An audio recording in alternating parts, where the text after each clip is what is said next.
Where in the Bible does Jesus say that he's God? Jesus has to say, I am God in those words for you to accept it. Well, I will now take Shahada. If you show me in the Quran where the Quran has Isa saying, I am the Messiah. It doesn't say that verbatim, but my question to you is, why would it have to say that? Why would Jesus That's have to say that? my question to you. Why does Jesus have to say, I am God, if God the Father says he's God and the creator, and that should be sufficient for me? God the Father says that Jesus is God? Hebrews 1, 8-12. But of the Son, he says, your throne, O God, is forever and ever. Now, Lewis, did you catch it? But of the Son, he says. Do we need to show you who's the one speaking? Show him from Hebrews 1, 5. For to which of the angels did God ever say, you are my son, today I have begotten you? Or again, I will be to him a father, and he shall be to me a son. And again, when he brings the firstborn into the world, he says, let all God's angels worship him. Lewis, did you catch that? Who's telling the angels to worship who? Before we move on? They're saying to worship the Son. So who's saying that, though? Well, this would be God Almighty speaking. Oh, right? wait. So just like you believe the Quran is Allah's speech, Allah tells you Jesus Messiah is good enough for you. Well, God the Father tells me Jesus is Son, all angels must worship him,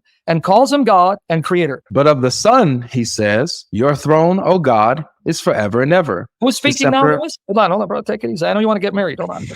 Who's speaking now, Lewis? This is God speaking, right? And what did he call Jesus? He said, your throne, O God, is forever and ever. So the Father called Jesus in Greek, it's O Theos, the God. What is it in Arabic? Ya Allah. Theos. Ya Allah. Theos. Allah has hands, for example. This has nothing to do with monotheism. You didn't understand what I meant about your God's body parts, even though you don't like to use the term body parts. And no, not all the Sunnis define the hand of Allah as meaning what you mean, because you have those that say that it's a metaphor for his power. You do not believe this. So I'm still trying to figure out, do you believe in a finite God who assumes time and space? Because if he has a hand, two right hands, what happened to his left? Maybe you can explain. He has a shin, he has loins. That means he's an embodied being. If he's an embodied being, he requires space. Unless you want to create another contradiction with your irrational Salafi anthropomorphism. God having a hand, guess what? That's a problem for the Trinity as well, because the New Testament in Acts 7:55 describes Jesus as standing